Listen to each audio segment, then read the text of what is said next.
Insurance करवा सकते हो। इंश्योरेंस बारे पता करने लिए कॉल कर सकते हो नंबर 408 272 2500 4082722500। इस दे नाल Krishan Dhanota university Baljinder Nijjar Woodland Sucha Singh Jaskaran Singh Gurpartap Singh Fresno Jarnail Singh Lynnwood Washington Paramjit Kaur Rangi Vacaville Harjit Singh Surinder Kaur Aujla Dale City G N tire and lube वाले जिन्होंने कोलों तुसी truck wash oil change air brake का काम करवा सकते हो। नवे पुराने टायर वाजिब कीमतों पर खरीद सकते हो। सेंटानेला मडेरा के लोकेशन ने कॉल कर सकते हो Nimma Sahota 209 277 0113 West Coast truck driving school Fresno वाले जोड़े कि तुम्हें ट्रक का लाइसेंस वधिया सिखलाई दे के घट समय लैन सहायता करते हैं। कॉल अजीत अटवाल 559 374 45 41। इन्होंने सारिਆਂ का बहुत बहुत धन्यवाद। जेकर तुसी या कोई होर कारोबार इस प्रोग्राम में स्पॉन्सर करना चाहते हो संपर्क कर सकते हो नंबर 408 722 76 98 के उत्ते। मिंटू जी गलबात का सिलसिला शुरू करते जाइए। किसान अंदोलन को लैके पंजाब दीयां किसान जथेबंदियां ने बनाई 5 मैंबरी कमेटी। हाँ जी देखो गल यह कि कल का जो सदा पत्र आ वही मथा खपाई का कारण बनया वा कि की किया जाए वो ते अज सवेर तो ही इधर झाक सी लोगों की इधर ही निगाह लगी हुई सी कि कदों ये फैसला लऊगे। वैसे 10 बजे इन्होंने मीटिंग करनी सी किसान जथेबंदियां ने, पर ये थोड़ा जा समझ लेना चाहिए कि देखो जो भी इन्हों की मीटिंग होंगी है ना अपन इवें लगता है कि बहुत लंबा समा जिवें अज भी इन्होंने 5-7 घंटे मीटिंग की आ। ਉਹਦੇ ਵਿੱਚ ਹੁੰਦਾ ਕੀ ਹੈ ਕਿ ਪਹਿਲਾਂ ਇਹ ਜਿਹੜੀਆਂ ਪੰਜਾਬ ਦੀਆਂ ਕਿਸਾਨ ਜਥੇਬੰਦੀਆਂ ਇਹ ਆਪੋ ਵਿੱਚ ਦੀ ਮੀਟਿੰਗ ਕਰਦੀਆਂ ਨੇ। ਉਸ ਤੋਂ ਬਾਅਦ ਜਿਹੜੀਆਂ ਆਲ ਇੰਡੀਆ ਸੰਯੁਕਤ ਮੋਰਚਾ ਦੇ ਵਿੱਚ ਆਉਂਦੀਆਂ ਨੇ ਕਿਸਾਨ ਜਥੇਬੰਦੀਆਂ ਫਿਰ ਉਹਨਾਂ ਦੀ ਇੱਕ ਸਾਂਝੀ ਮੀਟਿੰਗ ਹੁੰਦੀ ਹੈ ਔਰ ਉਸ ਤੋਂ ਬਾਅਦ ਜਿਹੜਾ ਫੈਸਲਾ ਬਣਦਾ ਹੈ ਉਹ ਫਿਰ ਪ੍ਰੈਸ ਨੂੰ ਬਰੀਫ ਕੀਤਾ ਜਾਂਦਾ ਕਿ ਹਾਂ ਭਾਈ ਆ ਅਸੀਂ ਫੈਸਲਾ ਜਾਂ ਨਿਰਣਾ ਅਸੀਂ ਲੈ ਲਿਆ ਵਾ।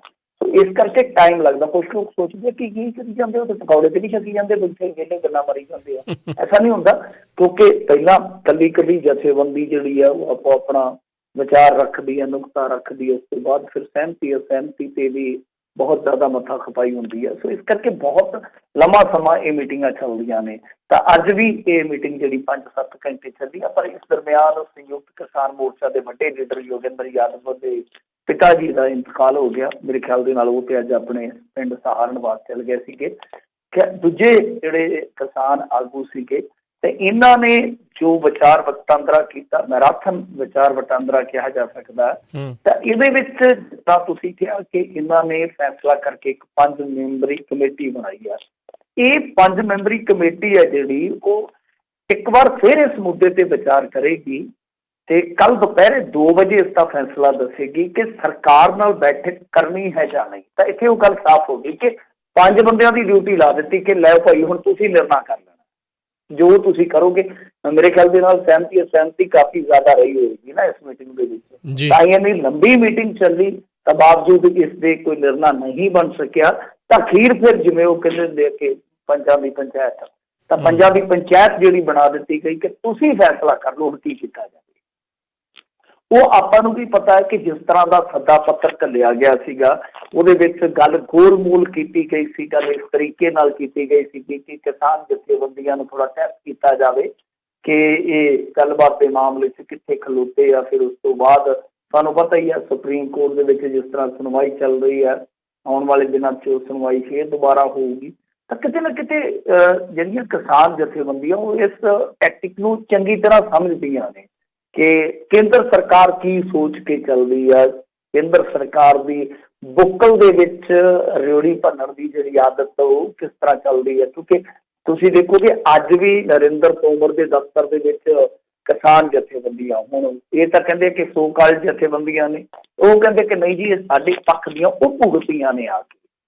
तां ये अपने आप दे विच अंदरों परतां दे थल्लेओं दी खबर आ कि देखो एक तो यह आ कि जिहड़ी इन्हां दी भाजपा की लीडरशिप है वो भी थोड़ी जी किते ना किते दो रायां च वंडी आ दो धड़ियां च वंडी आ।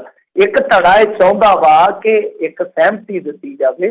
सहमति मतलब कि MSP की गारंटी नूं छड्ड के जां कानून रद्द नूं छड्ड के बाकी सारा कुछ है जिहड़ा प्रवान कर लिया जाए ताकि जिहड़े अंदोलनकारी बैठे आ इन्हां दे अंदोलन की फूक निकल सके। ਤਾਂ ਦੂਸਰੇ ਜਿਹੜੇ ਆ ਉਹ ਤਰਕ ਦੇ ਰਹੇ ਆ। ਦੂਜਾ ਜਿਹੜਾ ਗਰੁੱਪ ਜਿਵੇਂ ਆਪਣੇ ਪੰਜਾਬ ਦੇ ਭਾਜਪਾ ਵਾਲੇ, ਉਹ ਤਾਂ ਚਾਹੁੰਦੇ ਆ ਕਿ ਨਿਬੜੇ ਕਿਸੇ ਤਰੀਕੇ ਨਾਲ, ਕਿ ਜਿਵੇਂ ਆਂਦੇ ਨੇ ਕੁੜੀ ਜੰਮੀ ਤੇ ਹੱਡ ਛੁੱਟੇ, ਤਾਂ ਉਹ ਇਹਨਾਂ ਦਾ ਹਾਲ ਆ ਕਿ ਕਿਸੇ ਨਾ ਕਿਸੇ ਤਰੀਕੇ ਦੇ ਨਾਲ ਗਲ ਚੋਂ ਗਲਾਮਾ ਜਿਹੜਾ ਉਹ ਨਿਕਲ ਜਾਵੇ। ਤਾਂ ਦੂਸਰੇ ਧੜੇ ਦਾ ਇਹ ਤਰਕ ਆ, ਅੰਦਰ ਖਾਤੇ ਜਿਹੜੀਆਂ ਗੱਲਾਂ ਚੱਲ ਰਹੀਆਂ ਕਿ ਦੇਖੋ ਜੀ, ਜੇ ਆਪਾਂ ਇਸ ਤਰ੍ਹਾਂ ਕਰਦੇ ਹਾਂ ਤਾਂ ਉਹਨਾਂ ਨੇ ਨਹੀਂ ਮੰਨਣਾ, ਕਿਉਂਕਿ ਇਹ ਉਹੀ ਲੋਕ ਆ ਬਾਰਡਰ ਤੇ ਬੈਠੇ ਜਿਹੜੇ ਲੋਕ ਇਹਨਾਂ ਦੋਨਾਂ ਚੀਜ਼ਾਂ ਤੇ ਹੀ ਅੜੇ ਹੋਏ ਆ। ਤੋ ਅੰਦਰ ਦੀਆਂ ਇਹ ਗੱਲਾਂ ਨੇ। ਤੇ ਇਸ ਤੋਂ ਇਲਾਵਾ ਇਹ ਵੀ ਸੁਣਨ ਨੂੰ ਮਿਲ ਰਿਹਾ, ਭਾਜਪਾ ਦੀ ਲੀਡਰਸ਼ਿਪ ਜਿਹੜੀ ਆ ਕੌਮੀ ਪੱਧਰ ਤੇ ਉਹ ਸੋਚ ਕੇ ਚੱਲ ਰਹੀ ਆ ਕਿ ਜੇ ਕਿਸਾਨ ਜਥੇਬੰਦੀਆਂ ਨਾ ਕਰ ਦਿੰਦੀਆਂ ਨੇ ਜਾਂ ਗੱਲਬਾਤ ਅੱਗੇ ਜਾ ਕੇ ਫੇਲ ਹੋ ਜਾਂਦੀ ਹੈ, ਤਾਂ ਫਿਰ ਧੂੰਆਂਧਾਰ ਪ੍ਰਚਾਰ ਇਸ ਤਰੀਕੇ ਦਾ ਕੀਤਾ ਜਾਵੇ ਕਿ ਸਾਰੀ ਗੇਮ ਪਲਟ ਦਿੱਤੀ ਜਾਵੇ। ਉਹ ਇਹ ਵੀ ਤਿਆਰੀ ਆ। ਵੈਸੇ ਇਹ ਵੀ ਸੁਣਨ ਦੇ ਵਿੱਚ ਆਇਆ, ਤੁਸੀਂ ਦੇਖਿਆ ਹੀ ਹੋਣਾ ਕਿ ਗੁਜ਼ਸ਼ਤਾ 24 ਘੰਟਿਆਂ ਦੇ ਵਿੱਚ ਕੋਈ ਵਿਵਾਦਤ ਟਿੱਪਣੀ ਨਹੀਂ ਆਈ, ਕੰਟਰੋਵਰਸ਼ਲ ਕੋਈ ਸਟੇਟਮੈਂਟ ਨਹੀਂ ਆਈ ਭਾਜਪਾ ਆਗੂਆਂ ਦੀ। ਤਾਂ ਇਹ ਵੀ ਸੁਣਨ ਨੂੰ ਮਿਲਿਆ ਵਾ ਕਿ ਇਹਨਾਂ ਨੂੰ ਵਰਜਿਆ ਗਿਆ ਉਸੋਂ ਕਿ ਨਹੀਂ ਭਾਈ, ਕਿਸੇ ਨੇ ਕਿਸਾਨਾਂ ਤੇ ਵਿਵਾਦਤ ਟਿੱਪਣੀ ਨਹੀਂ ਕਰਨੀ, ਕਿਉਂਕਿ ਜਿਵੇਂ ਜਿਵੇਂ ਤੁਸੀਂ ਵਿਵਾਦਤ ਬੋਲਦੇ ਹੋ ਤਿਵੇਂ ਤਿਵੇਂ ਉਹਨਾਂ ਪ੍ਰਤੀ ਲੋਕਾਂ ਦੀ ਹਮਦਰਦੀ ਜਿਹੜੀ ਉਹ ਵੱਧਦੀ ਜਾ ਰਹੀ ਹੈ। ਤਾਂ ਅਸੀਂ ਇੱਕਦਮ ਹੱਲਾ ਕਰਾਂਗੇ, ਮਤਲਬ ਕਿ ਇੱਕਦਮ ਐਸਾ ਪ੍ਰਚਾਰ ਕਰਾਂਗੇ ਕਿ ਪਰਸੈਪਸ਼ਨ ਜਿਹੜੀ ਹੈ ਬਹੁਤ ਤੇਜ਼ੀ ਨਾਲ ਕਰੀ ਜਾਵੇ। ਸੋ ਇਸ ਤਰ੍ਹਾਂ ਦੀਆਂ ਗੱਲਾਂ ਬਾਤਾਂ ਜਿਹੜੀਆਂ ਅੱਗੇ ਵਧੀਆਂ, ਪਰ ਇਸ ਜਥੇਬੰਦੀ ਦੀ ਕਹ ਲਈਏ ਕਿ ਮੀਟਿੰਗ ਜਿਹੜੀ ਹੋਣੀ ਆ ਕੱਲ ਨੂੰ, 5 ਜਥੇਬੰਦੀ, ਹੁਣ ਜਿਵੇਂ ਆਪਾਂ ਕਹੀਏ ਜਥੇਬੰਦੀ ਇੱਕ ਹੀ ਬਣ ਗਈ ਨਾ, 5 ਮੈਂਬਰੀ ਕਮੇਟੀ, ਤਾਂ ਇਹ ਜਥੇਬੰਦੀ ਜਿਹੜੀ ਆਪਣੇ ਆਪ ਦੇ ਵਿੱਚ ਜਥੇਬੰਦੀਆਂ ਵੱਲੋਂ ਨਿਯੁਕਤ ਕੀਤੀ ਗਈ ਆ ਕਮੇਟੀ, ਇਹ ਹੁਣ ਕੱਲ ਕੀ ਫੈਸਲਾ ਲੈਂਦੀ ਉਹਦੇ ਤੇ ਨਿਗਾਹ ਰਹੂਗੀ। ਪਰ ਕੁਝ ਪ੍ਰੋਗਰਾਮ ਇਹਨਾਂ ਨੇ ਐਲਾਨੇ ਆ, ਜਿਵੇਂ ਆਪਾਂ ਅੱਗੇ ਦੇਖਿਆ ਕਿ ਪ੍ਰੋਗਰਾਮ ਤੇ ਲੜਜੇ ਆ ਗਏ ਸੀਗੇ ਵਿੱਚ, ਥਾਲੀ ਖੜਕਾਓ ਫਲਾਂ, ਤਾਂ ਹੁਣ ਥੋੜਾ ਸ਼ਾਇਦ ਚੇਂਜ ਕਰਨ ਦਾ ਯਤਨ ਕੀਤਾ ਗਿਆ ਤਾਂ ਕਿ ਲੋਕਾਂ ਦੀ ਨਾਰਾਜ਼ਗੀ ਦੂਰ ਕੀਤੀ ਜਾ ਸਕੇ। ਤਾਂ ਇਹਦੇ ਵਿੱਚ ਕਿਹਾ ਗਿਆ ਕਿ 23, 26 ਅਤੇ 27 ਦਸੰਬਰ ਨੂੰ ਸਾਹਿਬਜ਼ਾਦਿਆਂ ਦਾ ਜਿਹੜਾ ਸ਼ਹੀਦੀ ਦਿਹਾੜਾ ਉਹ ਇੱਥੇ ਹੀ ਸ਼ਰਧਾ ਪੂਰਵਕ ਮਨਾਇਆ ਜਾਏਗਾ। ਮਤਲਬ ਕਿ ਸ਼ਹੀਦੀ ਦਿਹਾੜਾ ਸਿੰਘੂ ਅਤੇ ਟਿੱਕਰੀ ਸਰਹੱਦ ਤੇ ਪੁਰਜੋਰ ਜਿੱਦਾਂ ਮਨਾਇਆ ਜਾਂਦਾ ਆਪਣੇ ਇੱਥੇ ਪੰਜਾਬ ਦੇ ਵਿੱਚ, ਉਸੇ ਤਰ੍ਹਾਂ ਹੀ ਮਨਾਇਆ ਜਾਏਗਾ ਪੂਰਾ। ਮਤਲਬ ਕਿ ਇਹ ਨਹੀਂ ਹੈ ਕਿ ਉੱਥੇ ਬੈਠੀ ਹੈ ਤਾਂ ਕੋਈ ਕਮੀ ਹੋਏਗੀ, ਤਾਂ ਸਾਹਿਬਜ਼ਾਦਿਆਂ ਨੂੰ ਉੱਥੇ ਬਹਿ ਕੇ ਵੀ ਸ਼ਿੱਦਤ ਦੇ ਨਾਲ ਯਾਦ ਕੀਤਾ ਜਾਏਗਾ। ਇਸ ਤੋਂ ਇਲਾਵਾ 25, 26, 27 ਨੂੰ ਹਰਿਆਣਾ ਦੇ ਟੋਲ ਜਿਹੜੇ ਫਰੀ ਕਰ ਦਿੱਤੇ ਜਾਣਗੇ, ਭਾਜਪਾ ਆਗੂਆਂ ਨੂੰ ਚੇਤਾਵਨੀ ਪੱਤਰ ਜਾਰੀ ਕੀਤੇ ਜਾਣਗੇ। ਇਸ ਤੋਂ ਇਲਾਵਾ ਵੱਡੀ ਗੱਲ ਇਹ ਕਹੀ ਗਈ ਆ ਕਿ ਜਿਹੜੇ ਯੂਕੇ ਦੇ ਪ੍ਰਾਈਮ ਮਿਨਿਸਟਰ ਆ, ਮਿਸਟਰ ਜੌਨਸਨ ਹੈ ਸ਼ਾਇਦ ਉਹਨਾਂ ਦਾ ਨਾਮ, ਬੋਰਿਸ ਜੌਨਸਨ, ਉਹਨਾਂ ਨੇ 26 ਜਨਵਰੀ ਨੂੰ ਜਿਹੜਾ ਆਉਣਾ ਚੀਫ ਗੈਸਟ ਨੇ 26 ਜਨਵਰੀ ਦੇ, ਤਾਂ ਉਹ ਕਹਿੰਦੇ ਆ ਕਿ ਜਿੱਦਾਂ ਆਪਣੇ ਲੀਡਰ ਉੱਥੇ ਹੈਗੇ ਹੀ ਆ ਯੂਕੇ ਦੇ ਵਿੱਚ ਪੰਜਾਬੀ, ਕਿ ਉਹਨਾਂ ਦੇ ਮਾਰਫਤ ਦਬਾਅ ਬਣਾਇਆ ਜਾਵੇ ਬੋਰਿਸ ਜੌਨਸਨ ਤੇ, ਕਿ ਬੋਰਿਸ ਜੌਨਸਨ ਜਿਹੜੇ ਆ ਜਾਂ ਤਾਂ ਨਾਮ ਕਰ ਦੇਣ ਇੰਡੀਆ ਆਉਣ ਤੋਂ, ਜਾਂ ਫਿਰ ਜੇ ਆਉਣ ਤੱਕ ਕਿਸਾਨ ਪੱਖ ਦੀ ਕਿਤੇ ਨਾ ਕਿਤੇ ਗੱਲ ਕਰਨ। ਸੋ ਇਹ ਵੀ ਇੱਕ ਰਣਨੀਤੀ ਉਲੀਕੀ ਗਈ ਆ। ਮੇਰੇ ਖਿਆਲ ਦੇ ਨਾਲ ਇਹ ਵੀ ਪ੍ਰੋਗਰਾਮ ਦੇ ਦਿੱਤਾ ਗਿਆ ਜਿਹੜਾ ਕਿ NRIs ਵੱਲੋਂ ਖਾਸ ਤੌਰ ਤੇ ਮੰਗਿਆ ਜਾ ਰਿਹਾ ਸੀਗਾ ਕਿ ਅੰਬੈਸੀਆਂ ਦੇ ਅੱਗੇ ਜਾ ਕੇ ਪ੍ਰਦਰਸ਼ਨ ਕੀਤੇ ਜਾਣ ਜਾਂ ਮੈਮੋਰੰਡਮ ਵਗੈਰਾ ਦਿੱਤੇ ਜਾਣ। ਤਾਂ ਇਸ ਤਰ੍ਹਾਂ ਦੇ ਪ੍ਰੋਗਰਾਮ ਵੀ ਇਹਨਾਂ ਨੇ ਦੇ ਦਿੱਤੇ ਆ, ਜਿਹੜੇ ਕਿ ਪਹਿਲਾਂ ਥੋੜੇ ਜਿਹੇ ਕਿਤੇ ਨਾ ਕਿਤੇ ਕਹਿ ਲਈਏ ਕਿ ਕ੍ਰਿਟਿਕ ਜਿਹੜੇ ਸੀਗੇ ਉਹ ਆੜੇ ਹੱਥ ਲੈ ਰਹੇ ਸੀਗੇ ਉਹਨਾਂ ਨੂੰ ਕਿ ਤੁਸੀਂ ਬਹੁਤ ਢਿੱਲੇ ਪ੍ਰੋਗਰਾਮ ਦੇ ਰਹੇ ਹੋ, ਐਡਾ ਜੋਸ਼, ਐਡਾ ਜਜ਼ਬਾ, ਐਡਾ ਜਨੂਨ ਆ ਕਿ ਤੁਸੀਂ ਕਹਿ ਰਹੇ ਹੋ ਕਿ ਥਾਲੀਆਂ ਖੜਕਾਓ। ਥਾਲੀਆਂ ਖੜਕਾਉਣ ਵਾਲਾ ਕੰਮ ਹੈ ਜਿਹੜਾ ਉਹ ਪਲੀਜ਼ ਉਹਨਾਂ ਕੋਲ ਹੀ ਰਹਿਣ ਦਿਓ। ਜੀ ਜੀ ਬਿਲਕੁਲ। ਤੇ ਇਹ ਜਿਹੜੇ ਪ੍ਰੋਗਰਾਮਾਂ ਦੀ ਅੰਬੈਸੀਆਂ ਦੀ ਸਫਾਰਤਖਾਨੇ ਵਾਲੀਆਂ, ਇਹ ਸਾਰੀਆਂ ਚੀਜ਼ਾਂ ਦੀ ਪੁਸ਼ਟੀ ਕਦੋਂ ਤੱਕ ਹੋਣ ਦੀ ਉਮੀਦ ਆਪਾਂ ਨੂੰ? ਦੇਖੋ ਜੀ, ਪੁਸ਼ਟੀ ਤਾਂ ਤਕਰੀਬਨ ਹੋਈ ਪਈ ਆ ਮੇਰੇ ਖਿਆਲ ਦੇ ਨਾਲ। ਇਹਨਾਂ ਨੇ ਅੱਜ ਪ੍ਰੈਸ ਕਾਨਫਰੰਸ ਕਰ ਦਿੱਤੀ ਸੀ ਦੇਰ ਸ਼ਾਮ, ਤਾਂ ਅੰਬੈਸੀਆਂ ਦਾ ਪ੍ਰੋਗਰਾਮ ਇਹਨਾਂ ਨੇ ਦਿੱਤਾ। ਸਫਾਰਤਖਾਨੇ ਆ ਜਿਹੜੇ, ਉਹਨਾਂ ਦੇ ਵਿੱਚ ਜਾ ਕੇ ਮੈਮੋਰੰਡਮ ਦਿੱਤੇ ਜਾਣ। ਸੋ ਇੱਦਾਂ ਹੀ ਆ ਕਿ ਵੱਖੋ ਵੱਖਰੇ ਤਰੀਕੇ ਦੇ ਨਾਲ ਇਹ ਪ੍ਰੋਗਰਾਮ ਅੱਗੇ ਉਲੀਕ ਰਹੇ ਆ, ਪ੍ਰੋਗਰਾਮ ਅੱਗੇ ਦੇ ਰਹੇ ਆ ਲੋਕਾਂ ਨੂੰ। ਇਹ ਚੇਂਜ ਹੋ ਜਾਂਦੇ ਆ, ਮਤਲਬ ਕਿ ਤੁਸੀਂ ਦੇਖੋ ਨਾ ਕਿ ਜਿਵੇਂ ਇਹਨਾਂ ਨੂੰ ਲੱਗਦਾ ਕਿ ਕੋਈ ਕਮੀ ਪੇਸ਼ੀ ਆ, ਤਾਂ ਉਵੇਂ ਹੀ ਨਾਲ ਦੀ ਨਾਲ ਯਕਦਮ ਬਦਲ ਦਿੱਤਾ ਜਾਂਦਾ। ਹੁਣ ਜਿੱਦਾਂ ਲਾ ਲਓ ਕਿ ਇੱਕ ਇਹਨਾਂ ਨੇ 24 ਤਰੀਕ ਨੂੰ ਵੈਬੀਨਾਰ ਰੱਖ ਦਿੱਤਾ। ਵੈਬੀਨਾਰ ਦੇ ਵਿੱਚ ਕੀ ਹੈ ਕਿ ਕੰਗਣਾ ਰਣੌਤ ਤੇ ਮੁਕੇਸ਼ ਖੰਨਾ ਨੂੰ ਵੀ ਇਨਵੀਟੇਸ਼ਨ ਕਰ ਦਿੱਤਾ ਕਿ ਤੁਸੀਂ ਜੁਆਇਨ ਕਰੋ, ਆਓ ਗੱਲਾਂ ਬਾਤਾਂ ਸੁਣੋ ਕਿਸਾਨਾਂ ਦੀਆਂ। ਹੁਣ ਦੋਨੇ ਹੀ ਜਿਹੜੇ ਚਿਹਰੇ ਆ, ਤੁਹਾਨੂੰ ਪਤਾ ਹੀ ਆ ਕਿ ਕਿਸਾਨ ਸੰਘਰਸ਼ ਨੂੰ ਕਿਸ ਤਰ੍ਹਾਂ ਦੇਖਦੇ ਆ। ਤਾਂ ਇਹ ਵੀ ਇੱਕ ਦਾਅ ਹੈ ਕਿ 10,000 ਬੰਦਾ ਜ਼ੂਮ ਤੇ ਜੁੜ ਸਕਦਾ, ਯਕਦਮ ਤੇ ਤੁਸੀਂ ਸਵਾਲ ਕਰ ਸਕਦੇ ਹੋ। ਹੁਣ ਐਸੇ ਚਿਹਰਿਆਂ ਨੂੰ ਇਨਵਾਈਟ ਕਰਨਾ, ਫਸਾਤੇ ਨਾ ਕਸੂਤੇ ਅਗਲੇ। ਫਸਾ ਕੇ ਕਸੂਤੇ ਕਿ ਜੇ ਤੇ ਉਹ ਜੁੜਦੇ ਆ ਤਦ ਵੀ ਬਹੁਤ ਬੁਰੀ ਹਾਲਤ ਹੋਏਗੀ ਉਹਨਾਂ ਦੀ, ਤੇ ਜੇ ਨਹੀਂ ਜੁੜਦੇ ਹੁਣ ਭੱਜਦੇ ਆ ਤੇ ਕੱਲ ਨੂੰ ਗੱਲ ਕਰ ਜੋਗੇ ਨਹੀਂ ਰਹਿਣਗੇ। ਸੋ ਕਿਸਾਨ ਜਥੇਬੰਦੀਆਂ ਦੇ ਇਸ ਤਰ੍ਹਾਂ ਪ੍ਰੋਗਰਾਮ ਜਿਹੜੇ ਆ ਉਹ ਆਉਂਦੇ ਨੇ, ਜਿੱਥੇ ਕਿਤੇ ਲੱਗਦਾ ਕਿ ਝੋਲ ਹੈ ਉਹਨਾਂ ਨੂੰ ਦੁਬਾਰਾ ਬਦਲ ਦਿੰਦੇ ਨੇ। ਸੋ ਇਸ ਤਰ੍ਹਾਂ ਮੇਰੇ ਖਿਆਲ ਦੇ ਨਾਲ ਅੱਗੇ ਆਉਣ ਵਾਲੇ ਸਮੇਂ 'ਚ ਖਾਸ ਤੌਰ ਤੇ 26 ਜਨਵਰੀ ਤੱਕ ਜੇ ਨਿਬੇੜਾ ਨਾ ਹੋਇਆ ਤਾਂ ਇਸੇ ਤਰ੍ਹਾਂ ਹੀ ਪ੍ਰੋਗਰਾਮ ਆਉਣਗੇ, ਇਸੇ ਤਰ੍ਹਾਂ ਹੀ ਹੋ ਸਕਦਾ ਢਿੱਲੇ ਪ੍ਰੋਗਰਾਮ ਜਿਹੜੇ ਆ ਉਹਨਾਂ ਨੂੰ ਰਿਪਲੇਸ ਕਰ ਦਿੱਤਾ ਜਾਵੇ। ਜੀ ਜੀ। ਅਗਲੇ ਜਿਹੜੀ ਆਪਾਂ ਮਿੰਟੂ ਜੀ ਗੱਲ ਕਰਦੇ ਜਾਈਏ ਤਾਂ ਕਹਿੰਦੇ ਵਿਦੇਸ਼ੀ ਫੰਡਿੰਗ ਦੇ ਨਾਂ 'ਤੇ ਕਿਸਾਨ ਅੰਦੋਲਨ ਨੂੰ ਬਦਨਾਮ ਕਰਨ ਦਾ ਕੇਂਦਰ ਸਰਕਾਰ ਦਾ ਨਵਾਂ ਹੱਥਕੰਡਾ ਕਿਸਾਨ ਜਥੇਬੰਦੀਆਂ ਨੇ ਆਖਿਆ। ਹਾਂਜੀ, ਇਹ ਦੂਸਰੀ ਇੱਕ ਪ੍ਰੈਸ ਕਾਨਫਰੰਸ ਹੋਈ ਸੀਗੀ। ਇਹ ਹੈਗੀ ਸੀ ਮਜ਼ਦੂਰ ਕਿਸਾਨ ਸੰਘਰਸ਼ ਕਮੇਟੀ, ਉਹ ਜਿਹੜੇ ਜੰਡਿਆਲੇ 'ਚ ਬੈਠੇ ਸੀਗੇ, ਸਰਵਣ ਸਿੰਘ ਪੰਧੇਰ ਹੋਰੀ, ਸਤਨਾਮ ਸਿੰਘ ਪੰਨੂ ਹੋਰਾਂ ਦੀ ਜਿਹੜੀ ਜਥੇਬੰਦੀ ਹੈ ਮਾਝੇ ਵਾਲਿਆਂ ਦੀ, ਚਲੋ ਉਹ ਜ਼ਿਆਦਾਤਰ ਮਾਝੇ ਵਾਲਿਆਂ ਦੀ ਵੱਜਦੀ ਹੈ ਕਿ ਮਾਝੇ ਵਾਲਿਆਂ ਦੀ ਜਥੇਬੰਦੀ ਆ। ਫਿਰ ਦੂਜੇ ਪਾਸੇ ਏਕਤਾ ਉਗਰਾਹਾਂ ਦੇ, ਤਾਂ ਇਹਨਾਂ ਨੇ ਸੰਯੁਕਤ ਰੂਪ ਦੇ ਵਿੱਚ ਸਾਂਝੇ ਤੌਰ ਤੇ ਪ੍ਰੈਸ ਕਾਨਫਰੰਸ ਜਿਹੜੀ ਆ ਉਹ ਕੀਤੀ ਆ। ਇਹਦੇ ਵਿੱਚ ਦੇਖੋ ਚੱਕਰ ਕੀ ਚੱਲਿਆ ਕਿ ਤੁਹਾਨੂੰ ਆੜਤੀਆਂ ਵਾਲਾ ਤਾਂ ਪਤਾ ਹੀ ਹੈ ਪ੍ਰਕਰਨ ਦਾ ਕਿ ਕਿਸ ਤਰੀਕੇ ਨਾਲ ਉਹਨਾਂ ਤੇ ਰੇਡਾਂ ਵੱਜੀਆਂ ਔਰ ਉਸ ਤੋਂ ਬਾਅਦ ਉਹਨਾਂ ਨੇ 4 ਰੋਜ਼ਾ ਹੜਤਾਲ ਵੀ ਐਲਾਨ ਦਿੱਤੀ ਆ। ਪਰ ਇਸ ਤੋਂ ਇਲਾਵਾ ਵੀ ਇੱਕ ਡਿਵੈਲਪਮੈਂਟ ਹੋ ਗਈ, ਉਹ ਇਹ ਹੋਈ ਕਿ ਜੋ ਏਕਤਾ ਉਗਰਾਹਾਂ ਵਾਲਿਆਂ ਦਾ ਖਾਤਾ ਹੈ ਉਹਦੇ ਵਿੱਚ ਕੋਈ ਫੋਰਨ ਤੋਂ ਫੰਡਿੰਗ ਆਈ, ਤਾਂ ਉਸ ਫੰਡਿੰਗ ਨੂੰ ਇਹਨਾਂ ਨੇ ਫਾਂਡਾ ਚਾੜ ਦਿੱਤਾ, ਮਤਲਬ ਕਿ ਉਹਨੂੰ ਸ਼ੱਕੀ ਮੰਨਿਆ ਗਿਆ। ਜਿਹੜੇ ਹੈਗੇ ਸੀ ਸ਼ਾਇਦ ਟੋਕਰੀ ਕਲਾਂ ਦੇ ਵਿੱਚ ਖਾਤਾ ਸੀਗਾ, ਤਾਂ ਉੱਥੋਂ ਦੇ ਜਿਹੜੇ ਬੈਂਕ ਮੈਨੇਜਰ ਸੀਗੇ ਉਹਨਾਂ ਨੇ ਇਹਨਾਂ ਨੂੰ ਪੁੱਛਿਆ, ਦੱਸਿਆ ਕਿ ਹਾਂ ਭਾਈ ਤੋਂ ਇਸ ਤਰ੍ਹਾਂ ਆਈਆਂ ਨੇ ਹਦਾਇਤਾਂ ਕਿ ਤੁਹਾਨੂੰ ਉਹ ਦੱਸਣਾ ਪਊਗਾ ਸਾਰਾ ਕੁਛ। ਮਤਲਬ ਕਿ ਉਹ ਇੱਕ ਫੇਰਾ ਕਾਨੂੰਨ ਦਾ ਹਵਾਲਾ ਦਿੰਦੇ ਆ। ਫੇਰਾ ਕਾਨੂੰਨ ਕੀ ਹੈ ਸਭ ਨੂੰ ਪਤਾ ਹੀ ਆ, ਸ਼ਾਇਦ ਜੇ ਨਹੀਂ ਤਾਂ ਮੈਂ ਦੱਸ ਵੀ ਦੇਣਾ। ਉਹਦੇ 'ਚ ਕੀ ਆ ਕਿ ਜਿਸ ਤਰ੍ਹਾਂ ਮੰਨ ਲਓ ਕਿ ਤੁਹਾਡਾ ਕੋਈ ਸੰਗਠਨ ਹੈ, ਤੁਹਾਡੀ ਕੋਈ ਜਥੇਬੰਦੀ ਆ, ਜੇ ਉਹਨੇ 1 ਲੱਖ ਤੋਂ ਵੱਧ ਕੋਈ ਵੀ ਚੰਦਾ ਲੈਣਾ ਬਾਹਰੋਂ, ਫਰਜ਼ ਕਰੋ ਅਮਰੀਕਾ 'ਚ ਕੈਲੀਫੋਰਨੀਆ 'ਚ ਤੁਸੀਂ ਭੇਜਣਾ ਵਾ ਕਿਸੇ ਸੰਗਠਨ ਨੂੰ, ਤਾਂ ਸੰਗਠਨ ਨੂੰ ਉੱਥੋਂ ਇਜਾਜ਼ਤ ਲੈਣੀ ਪਏਗੀ। ਤਾਂ ਇਹ ਇੱਕ ਆਪਣੇ ਆਪ ਦੇ ਵਿੱਚ ਕਹਿ ਲਓ ਕਿ ਪੈਰਾਮੀਟਰ ਹੈ, ਇਸ ਚੀਜ਼ ਦਾ ਪੈਮਾਨਾ ਹੈ ਕਿ ਤੁਹਾਨੂੰ ਪਹਿਲਾਂ ਉਹ ਫਾਰਮੈਲਿਟੀ ਪੂਰੀ ਕਰਨੀ ਪਊਗੀ। ਤੁਸੀਂ ਕੇਂਦਰ ਸਰਕਾਰ ਤੋਂ ਜਾਂ ਜੋ ਵੀ ਅਥਾਰਟੀ ਹੈ ਉਹਦੇ ਤੋਂ ਇਜਾਜ਼ਤ ਲੈ ਕੇ ਫਿਰ ਉਹ ਫੰਡਿੰਗ ਵਸੂਲ ਕਰ ਸਕਦੇ। ਤਾਂ ਇੱਧਰ ਕਿਸਾਨ ਜਥੇਬੰਦੀਆਂ ਕਹਿੰਦੀਆਂ ਕਿ ਇਹ ਕਮਾਲ ਦੀ ਗੱਲ ਹੈ, ਤਾਂ ਫਜ਼ੂਲ ਦੀ ਗੱਲ ਆ। ਉਹ ਕਹਿੰਦੇ ਕਿ ਤੁਸੀਂ ਸਾਡੇ ਤੋਂ ਹਿਸਾਬ ਪੁੱਛਦੇ ਹੋ ਕਿ ਕਿੱਥੋਂ ਫੰਡਿੰਗ ਆਈ ਆ, ਤੁਸੀਂ ਡਿਕਲੇਅਰ ਕਰੋ ਸਾਰੀਆਂ ਚੀਜ਼ਾਂ। ਪਹਿਲਾਂ ਤੁਸੀਂ ਦੱਸੋ ਕਿ ਚੋਣਾਂ ਤੇ ਕੀਤੇ ਗਏ ਖਰਚੇ ਜਿਹੜੇ ਹੁੰਦੇ ਆ ਤੁਹਾਡੇ, ਉਹਦਾ ਹਿਸਾਬ ਕਦੋਂ ਦਿਓਗੇ? ਮਤਲਬ ਕਿ ਚੰਦਾ ਕਿੱਥੋਂ ਆਉਂਦਾ, ਕਿੰਨਾ ਤੁਸੀਂ ਖਰਚ ਕਰਦੇ ਹੋ, ਸਾਰਾ ਤਫਸੀਲ ਪੂਰਵਕ ਤੁਸੀਂ ਵਹੀ ਖਾਤਾ ਖੋਲਦੇ ਹੋ ਤਾਂ ਫਿਰ ਅਸੀਂ ਦੱਸਾਂਗੇ। ਤਾਂ ਕੁੱਲ ਮਿਲਾ ਕੇ ਕਹਿ ਸਕਦੇ ਹਾਂ ਕਿ ਇਸੇ ਚੀਜ਼ ਨੂੰ ਲੈ ਕੇ ਹੀ ਇਹ ਪ੍ਰੈਸ ਕਾਨਫਰੰਸ ਕਿਤੇ ਨਾ ਕਿਤੇ ਆਯੋਜਿਤ ਕੀਤੀ ਗਈ ਆ। ਉਹਦੇ ਵਿੱਚ ਇਹੋ ਕਿਹਾ ਗਿਆ ਕਿ ਨਿਸ਼ਾਨਾ ਬਣਾਇਆ ਜਾ ਰਿਹਾ, ਜਿਹੜੀਆਂ ਕਿਸਾਨ ਜਥੇਬੰਦੀਆਂ ਇੱਕ ਨਿਸ਼ਾਨਾ ਰੱਖ ਕੇ ਤੁਰ ਰਹੀਆਂ ਕਿ ਉਸ ਨਿਸ਼ਾਨੇ ਤੋਂ ਇਹ ਉੱਕ ਜਾਣ, ਉਕਾਈ ਹੋ ਜਾਵੇ। ਤਾਂ ਇਸੇ ਕਰਕੇ ਇਹ ਨਿਸ਼ਾਨਾ ਸਾਡੇ ਤੇ ਹੁਣ ਵਿੰਨਿਆ ਜਾ ਰਿਹਾ ਹੈ। ਪਰ ਦੂਜੇ ਪਾਸੇ ਇਹਨਾਂ ਨੇ ਕੁਛ ਹੋਰ ਗੱਲਾਂ ਵੀ ਦੱਸੀਆਂ।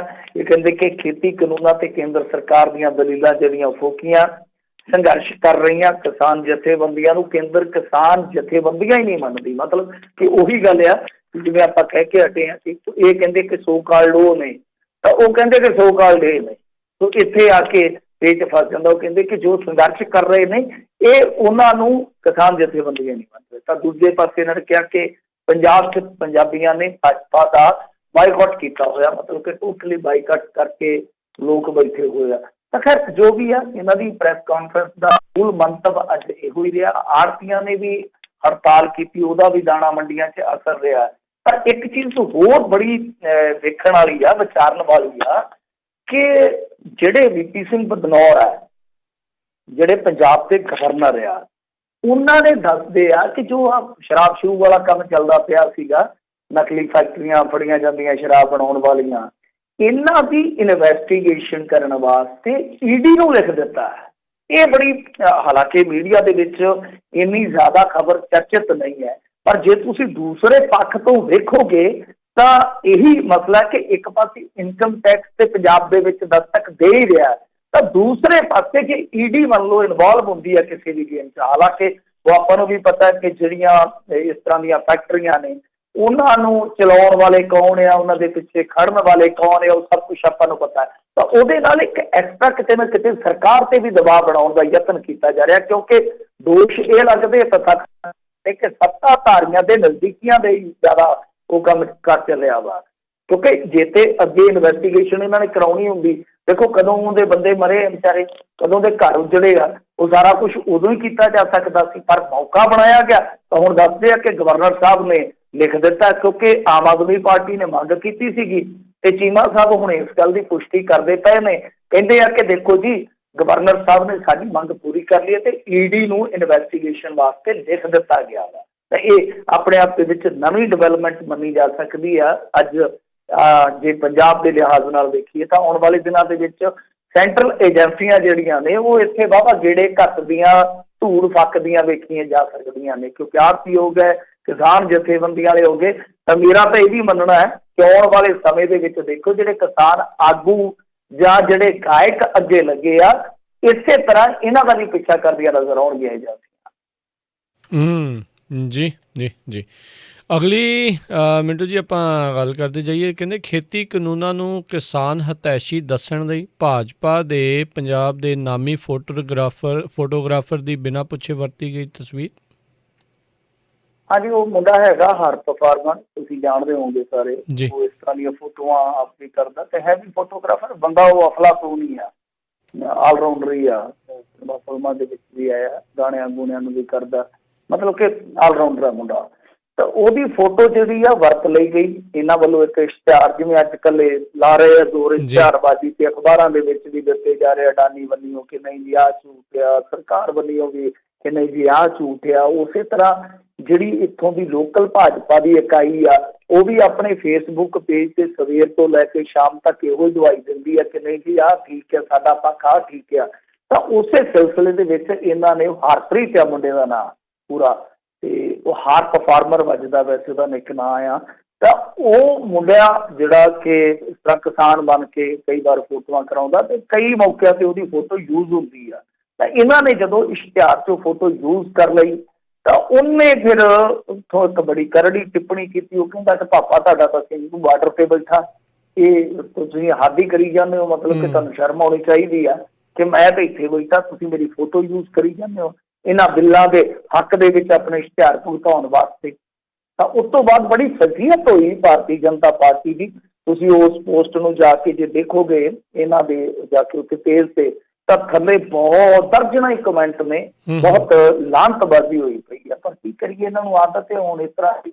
ਇੱਥੇ ਇਸ ਤਰ੍ਹਾਂ ਦੇ ਬੰਦੇ ਆ। ਇਹਨਾਂ ਦਾ ਇੱਕ ਵਿਧਾਇਕ ਹੁੰਦਾ ਸੀਗਾ, ਸ਼ਾਇਦ ਪਤਾ ਨਹੀਂ ਹੁਣ ਐਤਕੀ ਵਿਧਾਇਕ ਬਣਿਆ ਕਿ ਨਹੀਂ ਹੈਗਾ, ਟੀ ਰਾਜਾ ਸਿੰਘ ਉਹਦਾ ਨਾਂ ਸੀ, ਠਾਕੁਰ ਰਾਜਾ ਸਿੰਘ ਲੋਧ ਉਹਨੂੰ ਆਖ ਦਿੰਦੇ ਸੀ, ਠਾਕੁਰ ਰਾਜਾ ਸਿੰਘ ਲੋਧ। ਉਹਨੇ ਕੀ ਕੀਤਾ ਸੀ, ਇੱਕ ਵਾਰੀ ਇੱਕ ਗਾਣਾ ਆਖੇ ਜੀ ਮੈਂ ਭਾਰਤ ਮਾਤਾ ਦੀ ਖਿਦਮਤ ਦੇ ਵਿੱਚ ਗਾਣਾ ਹਾਜ਼ਰ ਕਰਨਾ ਵਾ, ਤੇ ਉਹ ਗਾਣਾ ਗਾ ਦਿੱਤਾ। ਬਾਅਦ ਦੇ ਵਿੱਚ ਪਤਾ ਲੱਗਾ ਕਿ ਉਹ ਤੇ ਪਾਕਿਸਤਾਨ ਆਰਮੀ ਦਾ ਕਾਪੀ ਕੀਤਾ ਵਾ।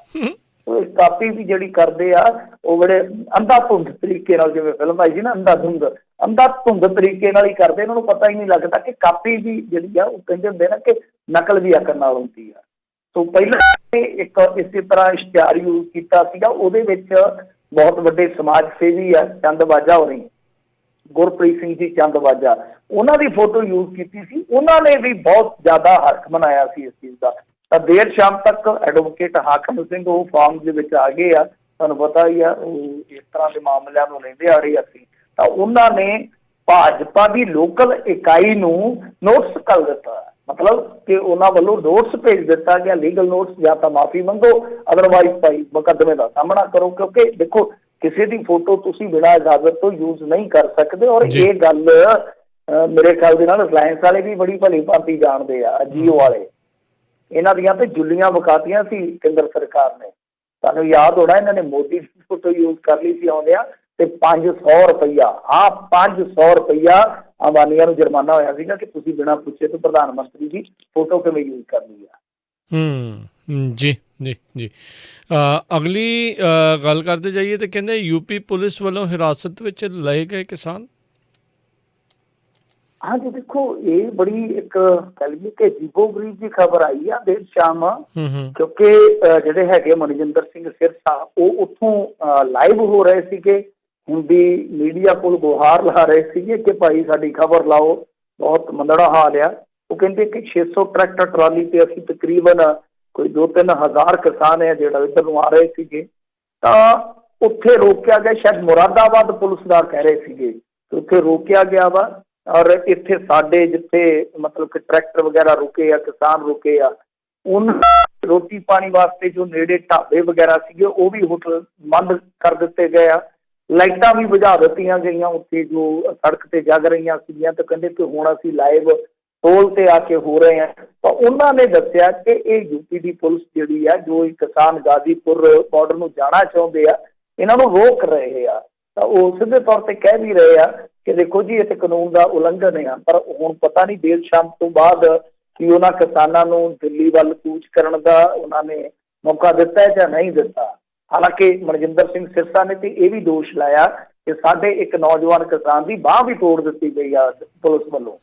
ਤਾਂ ਆਪਣੇ ਆਪ ਦੇ ਵਿੱਚ ਬੜੀ ਹੈਰਾਨ ਕਰਨ ਵਾਲੀ ਖਬਰ ਹੈ, ਕਿਉਂਕਿ ਤੁਸੀਂ ਦੇਖੋ ਨਾ ਕਿ ਥੋੜੇ ਦਿਨ ਪਹਿਲਾਂ ਸੁਪਰੀਮ ਕੋਰਟ ਨੇ ਇਸ ਗੱਲ ਤੇ ਮੁਹਰ ਲਾਈ ਆ ਕਿ ਇਹਨਾਂ ਦਾ ਜਿਹੜਾ ਪ੍ਰਦਰਸ਼ਨ ਦਾ ਹੱਕ ਆ ਭਾਈ, ਉਹ ਵਾਜਬ ਆ ਔਰ ਉਹ ਉਹਨਾਂ ਨੂੰ ਮਿਲਣਾ ਚਾਹੀਦਾ, ਪ੍ਰੋਵਾਈਡ ਹੋਣਾ ਚਾਹੀਦਾ। ਤਾਂ ਕੀ ਯੂਪੀ ਦਾ ਕਿਸਾਨ ਇੰਡੀਆ ਦਾ ਵਾਸੀ ਨਹੀਂ ਹੈ? ਇਹ ਬਹੁਤ ਵੱਡਾ ਸਵਾਲ ਹੈ, ਕਿਉਂਕਿ ਆਪਾਂ ਦੇਖਿਆ ਅੱਗੇ ਵੀ, ਮੈਂ ਤੁਹਾਨੂੰ ਇੱਕ ਦਿਨ ਗੱਲ ਦੱਸੀ ਸੀਗੀ ਕਿ ਜਿਹੜੇ ਮੋਹਤਬਰ ਕਿਸਾਨ ਆ ਉਹਨਾਂ ਨੂੰ 50-50 ਲੱਖ ਦਾ ਇਹਨਾਂ ਨੇ ਨੋਟਿਸ ਕਰ ਦਿੱਤਾ ਸੀਗਾ। ਤਾਂ ਉਹ ਸਿਰਫ ਤੇ ਸਿਰਫ ਇਸੇ ਕਰਕੇ ਅਖੇ ਜੀ ਇਹ ਲੋਕਾਂ ਨੂੰ ਜੀ ਪਿੰਡਾਂ ਦੇ ਵਿੱਚ ਜਾ ਕੇ ਭੜਕਾਉਂਦੇ ਆ, ਫਲਾਂ ਸ਼ਾਂਤੀ ਫੈਲ ਜੂਗੀ, ਤੇ ਬੰਦਾ ਪੁੱਛੇ ਤੁਹਾਡੇ ਜਿਹੜੇ ਇੰਨੇ ਕੱਟੜ ਬਿਆਨ ਦਿੰਦੇ ਉਹਦੇ ਨਾਲ ਤੇ ਸ਼ਾਂਤੀ ਨੂੰ ਕੋਈ ਖਤਰਾ ਨਹੀਂ ਹੁੰਦਾ। ਇੱਥੇ ਜਾ ਕੇ ਜਦੋਂ ਕੋਈ ਕਿਸਾਨ ਆਪਣੇ ਹੱਕਾਂ ਵਾਸਤੇ ਲਾਮਬੰਦੀ ਕਰਦਾ ਤੇ ਤੁਹਾਡੀ ਸ਼ਾਂਤੀ ਦੀਆਂ ਮੀਡੀਆਂ ਜਿਹੜੀਆਂ ਉਹ ਉੱਟੀਆਂ ਜਾਂਦੀਆਂ। ਸਭ ਤੋਂ ਪਰੇ ਦੀ ਗੱਲ ਹੈ, ਇਹ ਸ਼ਾਂਤੀ ਕੋਈ ਸ਼ਾਂਤੀ ਕਾਹਤੋਂ ਬਣੀ ਪਈ ਆ? ਹੁਣ ਇਹ ਆਪਣੇ ਆਪ ਦੇ ਵਿੱਚ ਬਹੁਤ, ਮੈਂ ਕਹੂੰਗਾ ਕਿ ਇੱਕ ਤਰ੍ਹਾਂ ਨਾਲ ਕਹਿ ਲਓ ਅਵੱਗਿਆ ਦਾ ਮਾਮਲਾ ਵੀ ਬਣਦਾ ਕਿ ਜਦੋਂ ਸੁਪਰੀਮ ਕੋਰਟ ਕਹਿੰਦਾ ਕਿ ਤੁਸੀਂ ਇਹ ਕਿਸਾਨਾਂ ਦਾ ਹੱਕ ਹੈ ਜਿਹੜਾ ਨਹੀਂ ਖੋ ਸਕਦੇ, ਜਾਂ ਤਾਂ ਉਹ ਕਿਸਾਨ ਹਿੰਸਕ ਹੋ ਰਹੇ ਹੋਣ, ਜਾਂ ਕੋਈ ਉੱਥੇ ਭੰਨਤੋੜ ਕਰ ਰਹੇ ਹੋਣ, ਜਾਂ ਕੋਈ ਲੁੱਟ ਖੋਹ ਕਰ ਰਹੇ ਹੋਣ, ਫਿਰ ਤਾਂ ਤੁਸੀਂ ਰੋਕੋ। ਸਿੱਧੇ ਤੌਰ ਤੇ ਕਹਿ ਸਕਦੇ ਹਾਂ ਕਿ ਦਮਨ ਚੱਕਰ ਦੀ ਨੀਤੀ ਆ। ਮੱਧ ਪ੍ਰਦੇਸ਼ ਦੇ ਵਿੱਚੋਂ ਵੀ ਇਸ ਤਰ੍ਹਾਂ ਦੀਆਂ ਖਬਰਾਂ ਸਾਨੂੰ ਸੁਣਨ ਨੂੰ ਮਿਲੀਆਂ ਕਿ ਉੱਥੋਂ ਵੀ ਕਿਸਾਨ ਆਉਣ ਦੀ ਲੋਚਾ ਰੱਖਦੇ ਸੀ, ਉਹ ਦਿੱਲੀ ਪਹੁੰਚਣਾ ਚਾਹੁੰਦੇ ਸੀ, ਆਪਣੇ ਭਰਾਵਾਂ ਦੇ ਨਾਲ ਮੋਢਾ ਲਾ ਕੇ ਖਲੋਣਾ ਚਾਹੁੰਦੇ ਸੀਗੇ। ਪਰ ਉੱਥੇ ਵੀ ਕਿਉਂਕਿ ਭਾਜਪਾ ਸ਼ਾਸਤ ਸਰਕਾਰ ਆ, ਉਹਨਾਂ ਨੇ ਰੋਕ ਦਿੱਤਾ। ਹਰਿਆਣੇ ਦਾ ਵੀ ਆਪਾਂ ਦੇਖਿਆ ਕਿ ਕਿਸ ਤਰ੍ਹਾਂ ਪੰਜਾਬ ਵਿਚਾਰਾ ਇਕੱਲਾ ਹੀ ਲੜ ਰਿਹਾ ਸੀਗਾ ਉਸ ਟਾਈਮ। ਹਰਿਆਣਾ ਜਿਹੜਾ ਆ ਉਹ ਠੀਕ ਹੈ, ਥੋੜਾ ਬਹੁਤਾ ਧੁਖਿਆ, ਪਰ ਉਸ ਤੋਂ ਬਾਅਦ ਬਿਲਕੁਲ ਹੀ ਚਿੰਗਾਰੀ ਜਿਹੜੀ ਆ ਉਹ ਸੁਆਹ ਹੋ ਗਈ। ਸਮਝਿਆ ਜਾ ਰਿਹਾ ਸੀਗਾ ਕਿ ਅੰਦਰ ਖਾਤੇ ਖੱਟਰ ਸਰਕਾਰ ਨੇ ਸਰਪੰਚਾਂ ਦੇ ਥਰੂ, ਆਪਣਾ ਹੇਠਲਾ ਜਿਹੜਾ ਕਾਡਰ ਸੀ ਉਹਦੇ ਥਰੂ ਸੁਨੇਹੇ ਲਾਏ, ਲਾਲਚ ਦਿੱਤੇ, ਬਹੁਤ ਕੁਝ ਕੀਤਾ। ਤੇ ਬਾਅਦ ਦੇ ਵਿੱਚ ਜਾ ਕੇ ਜਦੋਂ ਪੰਜਾਬ ਨੇ ਹਮਲਾ ਮਾਰਿਆ, ਉਸ ਤੋਂ ਬਾਅਦ ਫਿਰ ਉਹ ਜਿਹੜੀਆਂ ਰੋਕਾ ਟੋਕਾ ਸੀ ਉਹ ਤੋੜ ਦਿੱਤੀਆਂ। ਤਾਂ ਕੀ ਹੁਣ ਯੂਪੀ ਦੇ ਵਿੱਚ ਵੀ ਇਸ ਤਰ੍ਹਾਂ ਦਾ ਮਾਹੌਲ ਬਣਾਇਆ ਜਾ ਰਿਹਾ ਕਿ ਸਪਰੈਸ ਕੀਤਾ ਜਾ ਰਿਹਾ ਲੋਕਾਂ ਦੇ ਅਧਿਕਾਰ ਨੂੰ? ਔਰ ਫਿਰ ਲੋਕ ਯਕਦਮ ਜਦੋਂ ਉੱਠਣਗੇ, ਇਹ ਬੈਰੀਕੇਡਿੰਗ ਕਰਨਗੇ, ਉਹ ਬੈਰੀਕੇਡਿੰਗ ਹਟਾਉਣਗੇ, ਇਹ ਕਹਿਣਗੇ ਜੀ ਕਿਸਾਨ, ਕਹਿ ਦੇਣਗੇ ਇਹ ਮਾਓਵਾਦੀ ਆ, ਇਹ ਨਕਸਲੀ ਆ, ਇਹ ਖਾਲਿਸਤਾਨੀ ਆ। ਸੋ ਸੁਪਰੀਮ ਕੋਰਟ ਨੂੰ ਜਦੋਂ ਵੀ ਇਹ ਚਲੋ ਸੁਣਵਾਈ ਚੱਲੇਗੀ, ਸੁਪਰੀਮ ਕੋਰਟ ਨੂੰ ਇਹਨਾਂ ਗੱਲਾਂ ਦਾ ਜ਼ਰੂਰ ਧਿਆਨ ਰੱਖਣਾ ਚਾਹੀਦਾ ਕਿ ਕਿਵੇਂ ਜਿੱਥੇ ਵੀ ਸਰਕਾਰਾਂ ਦਾ ਜ਼ੋਰ ਚੱਲਦਾ, ਉੱਥੇ ਜੋ ਫੰਡਾਮੈਂਟਲ ਰਾਈਟਸ ਨੇ ਕਿਸਾਨਾਂ ਦੇ, ਉਹ ਵੀ ਉਹਨਾਂ ਨੂੰ ਦੇਣ ਤੋਂ ਪੁਲਿਸ ਆਕੀ ਹੋ ਰਹੀ ਆ। ਜੀ ਜੀ ਬਿਲਕੁਲ। ਯੂਪੀ ਵਾਲੇ ਤਾਂ ਹੁਣ ਖਾਸੇ ਮਸ਼ਹੂਰ ਨੇ ਵੀ ਫੰਡਾਮੈਂਟਲ ਰਾਈਟ ਦੀਆਂ ਤੇ ਧੱਜੀਆਂ ਡਾਉਣ 'ਚ ਅਸੀਂ ਨੰਬਰ 1 ਹੀ ਰਹਿਣਾ ਆ। ਅਗਲੀ ਗੱਲ ਕਰਦੇ ਜਾਈਏ, ਹਰਿਆਣੇ ਦੇ ਮੁੱਖ ਮੰਤਰੀ ਮਨੋਹਰ ਲਾਲ ਖੱਟਰ ਨੂੰ ਕਿਸਾਨਾਂ ਨੇ ਦਿਖਾਏ ਕਾਲੇ ਝੰਡੇ। ਕਾਲੇ ਝੰਡੇ ਕੀ, ਇਹਨਾਂ ਨੂੰ ਤਾਂ ਤੁਸੀਂ ਸਮਝ ਲਓ ਕਿ ਭੰਬੂ ਤਾਰੇ ਦਿਖਾਏ ਹੋਏ ਆ। ਹਰਿਆਣੇ ਵਾਲੇ ਹੁਣ ਬਹੁਤ ਜ਼ਿਆਦਾ ਵਿਰੋਧ ਕਰ ਰਹੇ, ਕਿਉਂਕਿ ਦੇਖੋ ਇੱਕ ਚੀਜ਼ ਮੰਨਣ ਵਾਲੀ ਆ ਕਿ ਸਾਡੇ ਤੇ ਇੱਥੇ ਜਿਹੜੇ ਹੈਗੇ ਰਵਨੀਤ ਬਿੱਟੂ ਹੋਰੀ ਤੇ ਫਲਾਣੇ, ਜੋ ਮੂੰਹ ਚੋਂ ਆਉਂਦਾ ਨਿਕਲ ਕੇ ਤੇ ਬਸ ਕੱਢੀ ਜਾਂਦੇ ਆ, ਗਲੱਛੀ ਜਾਂਦੇ ਆ। ਉਹ ਇਹ ਨਹੀਂ ਦੇਖਦੇ ਤਾਂ ਕਿਸਾਨ ਲੀਡਰਸ਼ਿਪ ਤੇ ਵੀ ਸਵਾਲ ਚੁੱਕ ਰਹੇ ਆ। ਜਦ ਕਿ ਤੁਸੀਂ ਹਰਿਆਣੇ ਨੂੰ ਦੇਖ ਲਓ, ਖਬਰਾਂ ਤੁਸੀਂ ਪੜ੍ਹਦੇ ਹੋਵੋਗੇ, ਸੁਣਦੇ ਹੋਵੋਗੇ, ਹਰਿਆਣੇ ਦੇ ਵਿੱਚ ਉੱਥੇ ਲੀਡਰਾਂ ਦੇ ਮੂੰਹ ਚੋਂ ਚੂੰ ਨਹੀਂ ਨਿਕਲਦੀ ਪਈ, ਕਿਉਂਕਿ ਉਹ ਖਾਪ ਪੰਚਾਇਤਾਂ ਨੇ ਪਹਿਲਾਂ ਕਿਹਾ ਕਿ ਇਹਨਾਂ ਦਾ ਰੋਟੀ ਪਾਣੀ, ਜਿਵੇਂ ਆਪਾਂ ਕਹਿੰਦੇ ਨੇ ਰੋਟੀ ਬੇਟੀ ਦੀ ਸਾਂਝ, ਰੋਟੀ ਪਾਣੀ ਦੀ ਸਾਂਝ ਇਹਨਾਂ ਦੇ ਨਾਲ ਖਤਮ ਕਰੋ। ਤਾਂ ਬਹੁਤ ਮੈਂ ਕਹੂੰਗਾ ਕਿ ਵੱਡੇ ਪੱਧਰ ਤੇ ਉੱਥੇ ਪ੍ਰੈਸ਼ਰ ਕ੍ਰੀਏਟ ਕੀਤਾ। ਇਹ ਕਹਿੰਦੇ ਸੀਗੇ ਦੇਖੋ ਜੀ ਇਹ ਇਕੱਲੇ ਪੰਜਾਬ ਦੇ ਕਿਸਾਨ ਆ, ਫਲਾਂ ਖਾਲਿਸਤਾਨੀ। ਹੁਣ ਦੇਖ ਲਓ ਹਰਿਆਣੇ ਵਾਲੇ ਕੀ ਕਰੀ ਬੈਠੇ ਆ। ਇਹ ਅੱਜ ਆਏ ਸੀਗੇ ਪ੍ਰਚਾਰ ਵਾਸਤੇ ਮੇਰੇ ਖਿਆਲ ਦੇ ਨਾਲ, ਇੱਧਰ ਵਾਲੇ ਸਾਈਡ, ਉੱਥੇ ਮਗਰ ਗਏ ਉਹ ਝੰਡੀਆਂ ਲੈ ਕੇ। ਜਿਵੇਂ ਤੁਹਾਨੂੰ ਪਤਾ ਹੀ ਆ ਕਿ ਪਿਛਲੇ ਦਿਨ ਵੀ ਤੱਪੜ ਜੇ ਛੱਡ ਕੇ ਭੱਜ ਗਏ ਸੀਗੇ ਇਹਨਾਂ ਦੇ ਬੰਦੇ, ਕਹਿੰਦੇ ਜੀ ਆਪਾਂ SYL ਲੈਣੀ ਆ। ਉਹ ਇੱਕ ਬੀਬੀ ਨੂੰ ਪੱਤਰਕਾਰ ਹੁਣ ਬੀਬੀ ਪੁੱਛਦੀ ਕਿ SYL ਦਾ ਕੀ ਕਰੋਗੇ? ਕਹਿੰਦੇ ਬਸ ਟੂਟੀਆਂ 'ਚ ਪਾਣੀ ਚੰਗਾ ਆਊਗਾ, ਆਉਂਦਾ ਨਹੀਂਗਾ, ਹੋਰ SYL ਕੀ ਕਰਨੇ? ਉਹ ਕਹਿੰਦੇ ਇਹ ਦੂਜੀ ਨੂੰ ਪੁੱਛਦੇ, ਬੀਬੀਆਂ ਵੀ ਸੱਦੀਆਂ ਹੋਈਆਂ ਸੀ ਨਾ, ਕਿ SYL ਆਉਣੀ ਕਿੱਧਰੋਂ? ਕਹਿੰਦੇ ਜਮਨਾ ਵਾਲਾ ਪਾਣੀ ਆਉਣਾ। ਦੇਖੋ ਉਹ SYL ਜਮਨਾ 'ਚੋਂ ਕੱਢੀ ਬੈਠੇ ਸੀ। ਕਿੱਦਾਂ ਇਸ ਤਰ੍ਹਾਂ ਦੀਆਂ ਬੀਬੀਆਂ ਉਹਨਾਂ ਨੇ ਬਿਠਾਈਆਂ ਹੋਈਆਂ ਸੀਗੀਆਂ। ਤਾਂ ਖਾਸਾ ਵਿਰੋਧ ਕੀਤਾ ਗਿਆ। ਅੰਬਾਲੇ ਦੇ ਨੇੜੇ ਇਹ ਆਏ ਤਾਂ ਉੱਥੋਂ ਕਹਿੰਦੇ ਆ ਕਿ ਪੁਲਿਸ ਨੇ ਬਹੁਤ ਮੁਸ਼ਕਲ ਦੇ ਨਾਲ CM ਖੱਟਰ ਦਾ ਕਾਫਲਾ ਜਿਹੜਾ ਉਹ ਕੱਢਿਆ ਵਾ। ਤੋ ਇੱਕ ਗੱਲ ਤੇ ਹੈ ਕਿ ਦੇਖੋ ਹਰਿਆਣੇ ਨੇ ਜਿੰਨੀ ਮਰਜ਼ੀ ਲੇਟ ਲਤੀਫੀ ਕੀਤੀ ਹੋਵੇ ਇਸ ਅੰਦੋਲਨ ਦੇ ਵਿੱਚ, ਜਿਵੇਂ ਆਪਾਂ ਹੁਣ ਪਿੱਛੇ ਗੱਲ ਕਰਕੇ ਆਏ, ਪਰੰਤੂ ਕੱਢ ਉਹਨਾਂ ਨੇ ਚੇਬੀ ਦਿੱਤੇ ਆ। ਹੁਣ ਦੇਖੋ CM ਦਾ ਕਾਫਲਾ ਇਸ ਤਰ੍ਹਾਂ ਬੜੀ ਜਦੋਜਹਿਦ ਤੋਂ ਬਾਅਦ ਪੁਲਿਸ ਵੱਲੋਂ ਕੱਢਿਆ ਜਾਣਾ ਆਪਣੇ ਆਪ ਦੇ ਵਿੱਚ ਸੰਕੇਤ ਆ ਕਿ ਬੇਸ਼ੱਕ ਇਹ ਇੱਥੇ ਪੋਲਰਾਈਜੇਸ਼ਨ ਦੀ ਗੇਮ ਖੇਡਦੇ ਪਏ ਆ ਕਿ SYL ਦਾ ਮੁੱਦਾ ਜਿਹੜਾ ਉਹ ਪਖਾ ਦਿਓ ਜਾਂ ਪੰਜਾਬ ਤੇ ਹਰਿਆਣੇ ਦਾ ਫਰਕ ਪਾ ਦਿਓ। ਉਹ ਸਾਰੀਆਂ ਚੀਜ਼ਾਂ ਨੂੰ ਰੱਦ ਕਰਕੇ ਲੋਕ ਇੱਕੋ ਨੁਕਤੇ ਤੇ ਅੜੇ ਹੋਏ ਆ ਕਿ ਭਾਈ ਹੁਣ ਖੜ ਕੇ ਸਾਡੀ ਗੱਲ ਸੁਣ ਜਾਓ, ਭੱਜੋ ਨਾ ਮੇਲੇ 'ਚ। ਜੀ ਜੀ। ਅਗਲੀ ਗੱਲ ਕਰਦੇ ਜਾਈਏ, ਅੰਮ੍ਰਿਤਸਰ ਦੇ ਹਵਾਈ ਅੱਡੇ ਤੇ ਹੀ ਰੋਕੇ ਗਏ ਲੰਡਨ ਤੋਂ ਆਏ ਯਾਤਰੂ। ਹੁਣ ਕੀ ਕਰੀਏ ਜੀ, ਦੱਸਦੇ ਆ ਤੜਕੇ ਤੜਕੇ ਉੱਠੇ ਸੀਗੇ, ਮਨ ਹੀ ਖਰਾਬ ਹੋ ਗਿਆ। ਕਹਿੰਦੇ ਕਿ ਇੱਕ ਕਰੋਨਾ ਹੋਰ ਆ ਗਿਆ। ਵੈਸੇ ਤਾਂ ਹਜ਼ਾਰਾਂ ਕਰੋਨਾ, ਕਹਿੰਦੇ ਜੀ ਇੱਕ ਨਵਾਂ ਆ ਗਿਆ, ਰੂਪ ਘਟਾ ਗਿਆ।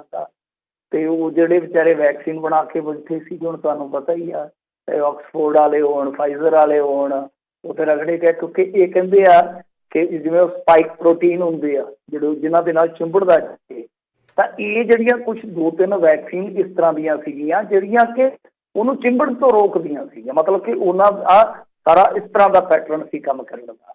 ਉਹਨਾਂ ਵਾਸਤੇ ਹੁਣ ਇਹ ਆ ਕਿ ਉਹਨਾਂ ਨੂੰ ਅਪਡੇਟ ਹੋਣਾ ਪਊਗਾ। ਇਹ ਵੀ ਇੱਕ ਦਿੱਤਾ ਸੁਣੀ। ਫਿਰ ਇਸ ਤੋਂ ਇਲਾਵਾ ਸਵਾਲ ਵੀ ਮਨ ਦੇ ਵਿੱਚ ਬੜੇ ਨੇ ਕਿ ਕਮਾਲ ਦੀ ਗੱਲ ਆ, ਸਾਡੇ ਪੰਜਾਬ ਦੇ ਵਿੱਚ ਤੇ ਜਾਦੂ ਹੋ ਗਿਆ। ਮੈਂ ਸਮਝਦਾ ਜਾਦੂ ਹੋ ਗਿਆ ਕਿ ਅਗਸਤ ਸਤੰਬਰ ਦੇ ਵਿੱਚ ਵੇਖ ਲਓ 18,000 ਕੇਸ ਆਇਆ। ਫਿਰ ਮੈਨੂੰ ਲੱਗਦਾ ਕਿ ਇੱਕ ਵਾਰੀ ਤਾਂ 58,000 ਕੇਸ ਆਇਆ। ਫਿਰ ਉਸ ਤੋਂ ਬਾਅਦ 18,000 ਨਵੰਬਰ ਦੇ ਵਿੱਚ ਹੀ ਆ ਗਿਆ। ਤਾਂ ਹੁਣ ਦਸੰਬਰ ਦੇ ਵਿੱਚ ਜਦੋਂ ਕਹਿੰਦੇ ਸੀ ਕੈਪਟਨ ਸਾਹਿਬ ਕਿ ਜੀ ਉਹ ਦੂਜੀ ਵੇਵ ਆਉਣੀ ਆ, ਤੀਜੀ ਵੇਵ ਆਉਣੀ ਆ, ਵੈਸੇ ਜਿਵੇਂ ਪੰਡਤ ਨਹੀਂ ਉਹ ਬੈਠੀਆਂ ਜੀਆਂ ਰੱਖੀ ਬੈਠੇ ਹੁੰਦੇ ਤੇ ਉਹ ਕੱਢ ਕੇ ਬਹਿ ਜਾਂਦੇ ਸੀ, ਇੰਨੇ ਇਸ ਮਹੀਨੇ ਮਰਨੇ ਆ, ਇੰਨੇ ਇਸ ਮਹੀਨੇ ਮਰਨੇ ਆ। ਜਿਵੇਂ ਧਰਮਰਾਜ ਦੇ ਨਾਲ ਸਿੱਧੀ ਗੱਲਬਾਤ ਹੁੰਦੀ ਆ, ਮਤਲਬ ਕਿ ਇਹ ਪਤਾ ਕਿ ਇਸ ਦਿਨ ਇੰਨੇ ਬੰਦੇ ਜਿਹੜੇ ਆ ਕਰੋਨਾ ਨੇ ਖਾ ਜਾਣੇ ਆ। ਲੋਕਾਂ ਨੂੰ ਡਰਾਈ ਗਿਆ ਕੈਪਟਨ ਸਾਹਿਬ। ਤਾਂ ਹੁਣ ਤੁਸੀਂ ਦੇਖੋ ਕਿ ਦਸੰਬਰ ਦੇ ਵਿੱਚ ਸਭ ਤੋਂ ਘੱਟ ਮਰੀਜ਼ ਆਏ ਮੇਰੇ ਖਿਆਲ ਦੇ ਨਾਲ ਸਾਰੇ ਪੂਰੇ ਮਹੀਨੇ ਦੇ ਵਿੱਚ 14,000 ਆ। ਤਾਂ ਬਹੁਤ ਹੱਦ ਤੱਕ ਕਿੱਥੇ 58,000 ਕਿੱਥੇ 14,000 ਪੂਰੇ ਮਹੀਨੇ ਦੇ ਵਿੱਚ। ਇਹ ਕਹਿੰਦੇ ਸੀ ਨਵੰਬਰ ਦਸੰਬਰ ਦੇ ਵਿੱਚ ਜੀ ਕਰੋਨਾ ਜਿਹੜਾ ਨਾ ਉਹ ਤੇ ਬੱਸੋਂ ਹੀ ਬਾਹਰ ਹੋ ਜਾਣਾ, ਬੱਲੇ ਬੱਲੇ ਬੱਲੇ। ਸੋ ਸਾਰੇ ਕਿਆਫੇ ਇੱਥੇ ਗਲਤ ਨਿਕਲੇ ਨੇ ਪੂਰੇ ਇੰਡੀਆ 'ਚ। ਜੇ ਦੇਖੋਗੇ ਅੱਜ ਮੇਰੇ ਖਿਆਲ ਦੇ ਨਾਲ 22-23,000 ਕੇਸ ਆ। ਤੇ ਵੈਸੇ UK ਦੇ ਵਿੱਚ ਹਲਚਲ ਆ ਪੂਰੀ। UK ਦੇ ਵਿੱਚ ਤੇ ਮਾਰਾਮਾਰ ਹੋ ਗਈ ਆ। ਹੁਣ UK ਦੇ ਵਿੱਚੋਂ ਇਹ ਲੱਭਿਆ ਕਰੋਨਾ, ਕਹਿੰਦੇ ਕਿ ਨਵਾਂ ਰੂਪ ਰੰਗ ਵਟਾ ਗਿਆ। ਪਤਾ ਨਹੀਂ ਇਹਦੀ ਸਮਝ ਨਹੀਂ ਆਉਂਦੀ। R ਨੰਬਰ ਵੀ ਇਹਦਾ ਦੱਸਦੇ ਆ ਕਿ ਲਾ ਲਓ ਕਿ ਅੱਧੇ % ਤੋਂ 4.5 ਤੱਕ ਹੋ ਸਕਦਾ। ਦਾ ਮਤਲਬ ਆ ਕਿ ਜੋ ਗਾਂ ਮਤਲਬ ਕਿ ਹੁੰਦੀ ਹੈ ਟਰਾਂਸਮਿਸ਼ਨ ਇਹਨਾਂ ਦੀ ਜਿਹੜੀ ਰੇਟ ਤੇ ਉਹ 4 ਤੋਂ 5% ਤੱਕ ਹੋ ਸਕਦੀ ਆ। ਮਤਲਬ ਕਿ ਬਹੁਤ ਵੱਡੀ ਇੱਕ ਤਰ੍ਹਾਂ ਨਾਲ ਕਹਿ ਲਓ ਟਰਾਂਸਮਿਸ਼ਨ ਰੇਟ ਆ। ਫਿਰ ਇਸ ਤੋਂ ਇਲਾਵਾ ਕਿਹਾ ਜਾ ਰਿਹਾ ਕਿ ਉਹਦੇ ਤੋਂ ਖਤਰਨਾਕ ਮਤਲਬ ਕਿ ਕਾਫੀ ਡਰ ਜਿਹੜਾ ਦੱਸਿਆ ਜਾ ਰਿਹਾ ਦਾ। ਹਾਲਾਂਕਿ ਪੁਸ਼ਟੀ ਨਹੀਂ ਕਰ ਰਹੇ ਵਿਗਿਆਨਕ ਤੇ ਪੁਸ਼ਟੀ ਹਾਲੇ ਨਹੀਂ ਕਰ ਰਹੇ ਕਿ ਕਿੰਨਾ ਕੁ ਦੂਜੇ ਤੋਂ ਖਤਰਨਾਕ ਜ਼ਿਆਦਾ ਹੋਊਗਾ। ਪਰ UK ਦੀਆਂ ਫਲਾਈਟਾਂ ਇਹਨਾਂ ਨੇ ਰੋਕ ਦਿੱਤੀਆਂ ਹਾਲ ਦੀ ਘੜੀ। ਤਾਂ ਜਦੋਂ ਇਹਨਾਂ ਨੇ ਰੋਕ ਲਾਈ ਉਤੋਂ ਪਹਿਲਾਂ ਜਿਹੜੀਆਂ ਫਲਾਈਟਾਂ ਚੱਲੀਆਂ ਉਹ ਤੇ ਚਲੋ ਆਉਣੀਆਂ ਸੀ। ਤਾਂ ਹੀਥਰੋ ਹਵਾਈ ਅੱਡੇ ਤੋਂ ਜਿਹੜੀ ਫਲਾਈਟ ਆਈ ਆ UK ਦੀ ਇੱਥੇ ਰੋਕ ਲਈ ਗਈ।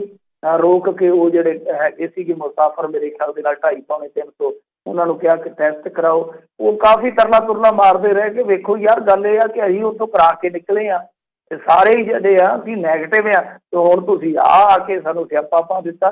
ਫਿਰ ਵੀ ਕਰਾ ਕੇ ਕਈ ਘੰਟੇ ਉਹਨਾਂ ਨੂੰ ਉੱਥੇ ਬਿਠਾਇਆ ਗਿਆ। ਉਸ ਤੋਂ ਬਾਅਦ ਕਹਿੰਦੇ ਕਿ 8 ਤੁਹਾਡੇ ਪੋਜ਼ੀਟਿਵ ਆ ਗਿਆ, ਹੁਣ ਇਹਨਾਂ ਨੂੰ ਆਪਾਂ ਆਈਸੋਲੇਸ਼ਨ 'ਚ ਚੱਲਾਂਗੇ। ਸੋ ਇਸ ਤਰ੍ਹਾਂ ਕਿ ਜੇ ਕੋਈ UK 'ਚੋਂ ਆਉਣ ਦਾ ਮਨ ਬਣਾ ਰਿਹਾ ਤੁਹਾਡਾ ਕੋਈ ਸਾਥ ਸੰਬੰਧੀ ਤੇ ਹਾਲ ਦੀ ਘੜੀ ਤੇ ਕਹਿ ਲਓ ਕਿ ਵੈਸੇ ਫਲਾਈਟਾਂ ਤੇ ਜਿਹੜੀਆਂ ਇੱਕ ਵਾਰੀ ਮੁਲਤਵੀ ਹੋ ਗਈਆਂ, ਉੱਦਾਂ ਵੀ ਮੈਨੂੰ ਲੱਗਦਾ ਕਿ ਜੇ ਕਿਤੇ ਹੋਰ ਵੀ ਕਿਸੇ ਦੇਸ਼ ਦੇ ਵਿੱਚ ਜਾਣਾ ਹੋਇਆ ਇੰਡੀਆ ਤੋਂ ਇਲਾਵਾ ਤਾਂ ਕਾਫੀ ਔਖਾ ਹੋ ਜਾਣਾ ਕੰਮ। ਜਿਸ ਤਰੀਕੇ ਨਾਲ ਡਰਾਵਾ ਜਿਹਾ ਆਇਆ, ਸ਼ੇਅਰ ਮਾਰਕੀਟ ਵੀ ਜਿਹੜੀ ਆ ਉਹ ਐ ਲੁੜਕੀ ਪਈ ਸੀ ਸਵੇਰੇ ਜਿਵੇਂ ਟਾਹਲੀ ਤੋਂ ਤੋਰੀ ਲਮਕਦੀ ਆ।